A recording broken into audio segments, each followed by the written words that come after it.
And we'll now move on to Helen, who will be talking about these creating these moments.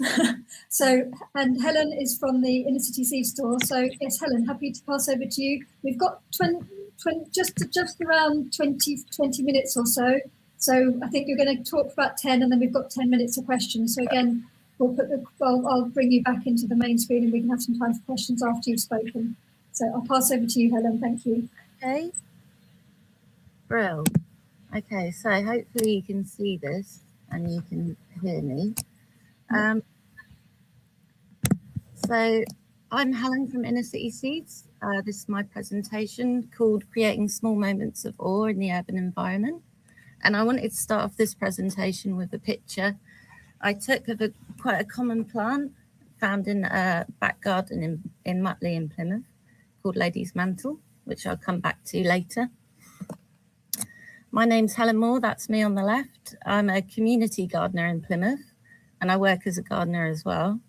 And these are the three community gardening groups I run here in Plymouth: St. Matthias Community Garden Project, Adelaide Street Angels Gardening Group, and most recently Inner City Seeds.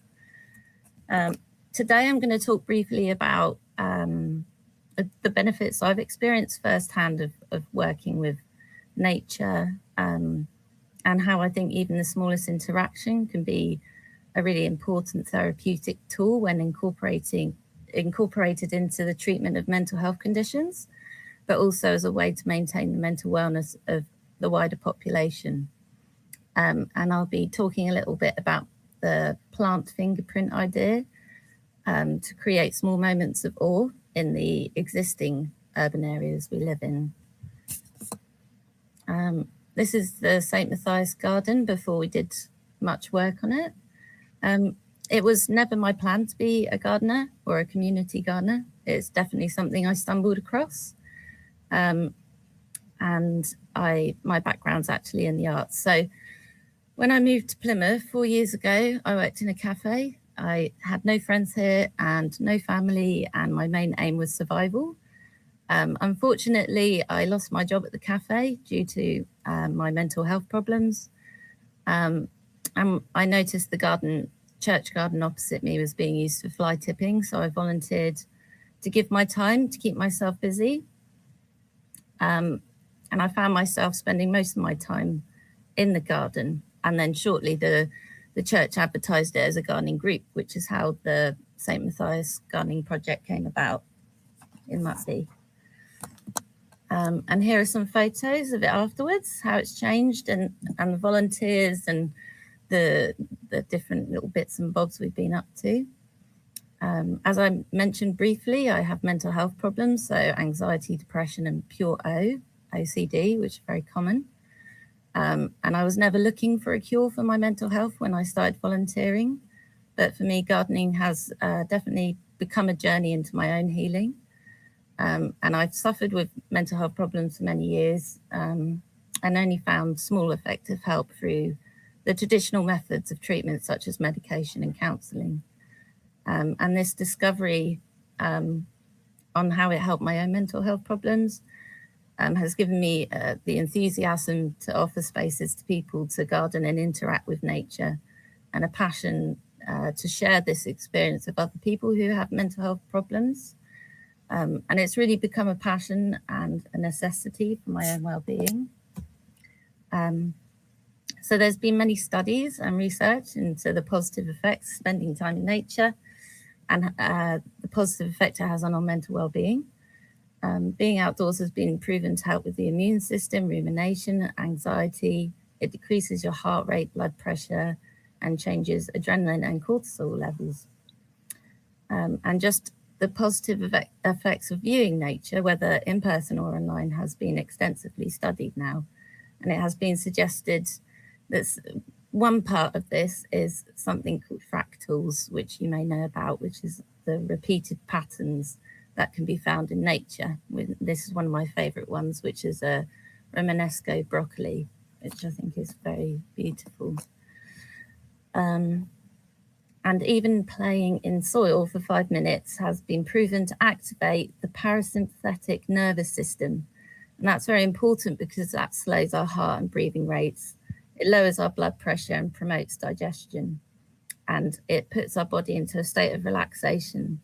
Other things that activate this nervous system are things like meditation, exercise, and sleep. And being in nature, it encapsulates many of our senses and brings on this state quite easily.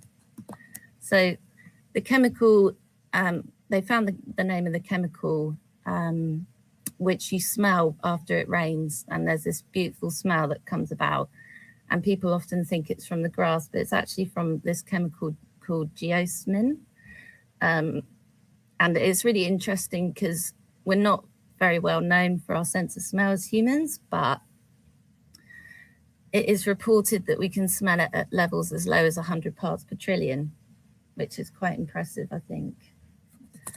So on the awe side of things, people have also looked at awe, that feeling people get when they look at an overpowering space that is beautiful, which has been linked with positive emotions, especially the awe we feel when touched by beauty of nature, art and spirituality, with lower levels of pro-inflammatory cytokines, which are proteins that signal the immune system to work harder.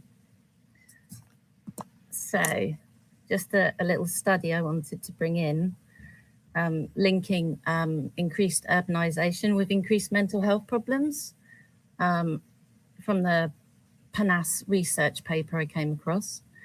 They did a test which I wanted to show you later on, but basically it was looking at the connection of increased urbanised areas and also urban areas that also already exist, and the impact nature can have on improving our mental health, but also the impact it has on creating things like rumination, which is highly linked to mental health problems.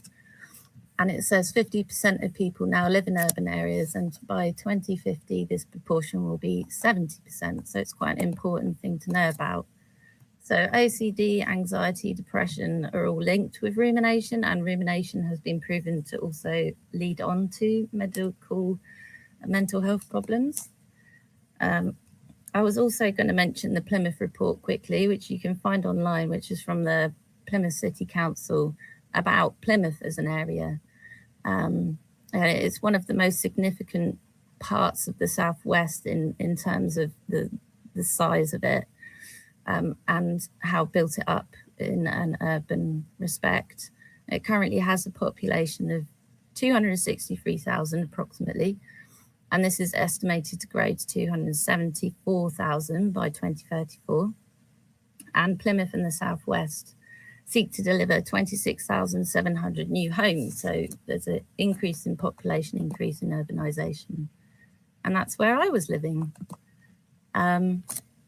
So there's some kind of worrying facts also on there about mental health in Plymouth, which is really important to think about in if urban areas are affecting it so greatly. And there are 26,000 people approximately in Plymouth to have the most common mental health problems: depression, anxiety, and obsessive compulsive disorder. There's a big alcohol and drug issue in Plymouth. The rates of depression have gone up from 9.0% to 12.8%. And the gap between inequalities is quite clear when you look at the deprived to the non-deprived. The deprived is 4 years and 9 months more lower than the least deprived groups in the neighbourhood. But not to worry. So the experiment offers a lot of hope. So what they did was they took participants on a 90-minute walk through the natural environment, and they reported low levels of rumination and showed reduced neural activity in the area of the brain linked to mental illness compared to those who walked through an urban environment.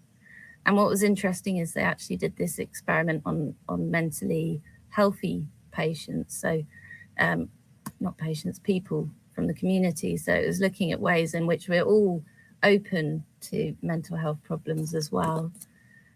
So how can we take this and put it into our tiny little urban residential environments that we live in Plymouth? From from the Sage Journal, they did a test in 145 urban public housing residents randomly assigned to buildings with and without nearby nature. Attentional functioning and effectiveness in managing major life issues were compared. Residents living in buildings without nearby trees and grass reported more procrastination in facing their major issues and assessed their issues as more severe.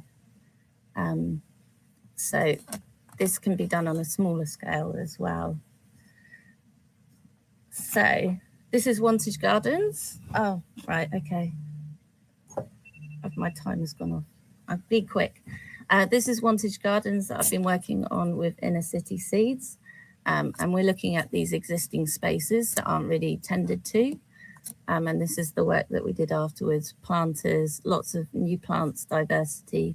And we even got a blue tick this year in our first bird box that we put up. And this was part of our Daffodil history trail, which was connecting people to the existing history whilst looking at lots of nice daffodils.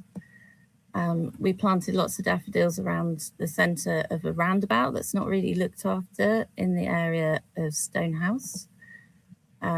This is the Adelaide Street Angels Doctors Patch, which was used for fly tipping.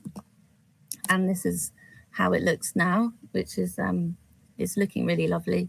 And it's called the Doctor's Patch because it's opposite the doctor's surgery. And they always tell us how much they like it there.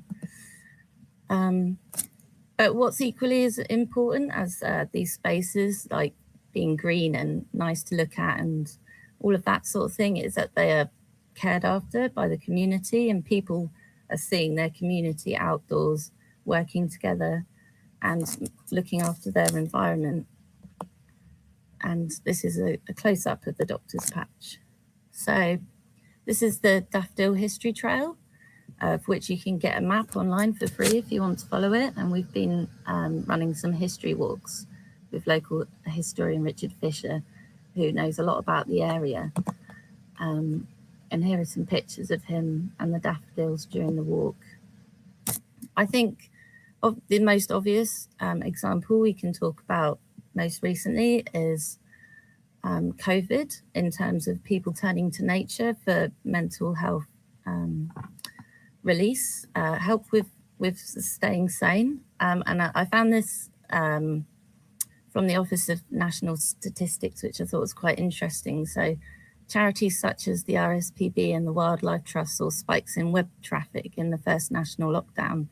Visits to the RSPB website increased by 69% year on year in March to May 2020, with 79% of those users being new to the website. In the same period, the RSPB recorded a 10-fold increase in views of its Build a Bird Box webpage. So I'll just very briefly tell you about my latest idea of trying to connect people with the environment and try and inspire these kind of small moments of awe. And that's by talking to people about the fingerprint of plants. So my thoughts are that plants and the natural world all around us are very much like humans in a way, because they all have a fingerprint, they all have a history, a family, friends, and they have backgrounds in medicinal uses, religious ceremonies, folklore, to name a few things. And they're also connected to other things like remembrance, loss, and care. And I believe that sharing this information with people really inspires a deeper interest in nature. And we're hopefully going to be doing a few fingerprint of plant walks around the area, like telling the story of the plants there. And this is Nicola, who is a volunteer, talking about the yew trees connection with pagan burial grounds. So there's a burial ground in North Stonehouse, and we noticed there was a yew tree there, and she knew a lot about the background. And her quote, I asked some people for quotes, and she said, "I really started to appreciate how we are part of nature, not above it. This was particularly enhanced when I learnt about the mythology attributed to trees. Learning about what trees are what helped me to cope with the uncertainties linked to the pandemic." So just briefly, so the first image I showed you earlier, I just told you the name of the plant, and it looks very visually pleasing. There's lots of fractals there. But just to give you its fingerprint. So this plant is called Alchemilla mollis, or more commonly known as lady's mantle. The Latin name Alchemilla is a reference to the use of the plant by alchemists who considered the droplets that form on the leaves the purest form of water you can find, and referred to them as celestial water. There are many reasons written down for how alchemists use the water as a life elixir and in a quest to turn the base metal into gold. Mollis simply means soft in Latin. This refers to the soft leaves of the plant. The hairs which create this soft texture, along with the cup-like shape of the leaves, are the reasons why the droplets are captured in this way. The common name, lady's mantle, is likely from the ancient legend of it being used to adorn the Virgin Mary. It was used in the past to make tea and has a history of having magical properties. Functionally, this plant has been used medicinally since antiquity for stomach ailments and was also used to dye wool green. The image at the beginning was of the plant before you knew its fingerprint, and now hopefully that has inspired you to look into this plant further and look for it in your own backyard. Thank you, Helen. That was we have gone slightly over time, but I didn't want to interrupt you because that was so fascinating. So thank you, and thank you for sharing, about your own experience in the project too. We've just got a couple of minutes left, so we're quite short on time. I mean, there's some really positive, supportive comments in the comments here for you, saying excellent presentation. But there was one that was just a question. Did the fly tipping stop after you fixed up the area at the doctor's? And if you could just briefly touch on that. Yeah, it stopped across all of the areas. It stopped the fly tipping because people can see the areas cared after, I think. They can see people are there. It's a bit more risky probably as well, they feel. So, yeah, it's had a really positive effect long term. Fascinating. Yeah, I mean, I don't know. I can think for the Green Minds project, it's been quite interesting that we possibly didn't know about the work that you're doing, and it's a really fascinating complement to sort of thinking about, particularly around the well-being aspects of green space and how that actually, particularly with Plymouth, the context we're in Plymouth is really important to consider. Yeah. So, just trying to look through there's also some people mentioning other projects that they've thought about that are relevant. So Robert Alexander has mentioned some work he's been doing in waste prevention and helping people with furniture and white goods. So there's also the project locality, which Robert's mentioned. So it seems like there's lots of people who are in the session who really would be great to try and link up with you afterwards. So I think we've put the contact details for the Green Minds project. But just to pick up, I think lots of people have been very inspired by your talk, Helen. Inspiring, and thank you for your story. So less questions and more comments about. So if I've got I can see your contact details you shared here. I'll just put that in the main comments. So I think there's the opportunity really for anybody who's been attending the session and would like to contact anybody who's spoken or to find out more about the projects. There should be those contact details now in the chat function. So I just encourage you to follow up after the session. I'm sure be more than pleased anyone to speak about some of the questions that have come up. Follow Inner City Seeds on Facebook, Twitter, and Instagram, or email us at innercityseeds@gmail.com if you want. If you have an urban site you want help with or anything like that. Fantastic. So I think we're drawing the session to a close now. Thank you so much, everyone, for your time and for contributing. It's been great to hear about the projects in Plymouth and know all these exciting things that are happening in the city, and also how COVID sort of provided also an interesting context to think about our green and blue space differently. So I shall draw to a close. And like I said, if anyone would like to follow up afterwards, we can please do use the contact details that have gone in the chat to make contact. Thank you for attending, and yes, look forward to finding out more about the the links we can make from the projects following the session.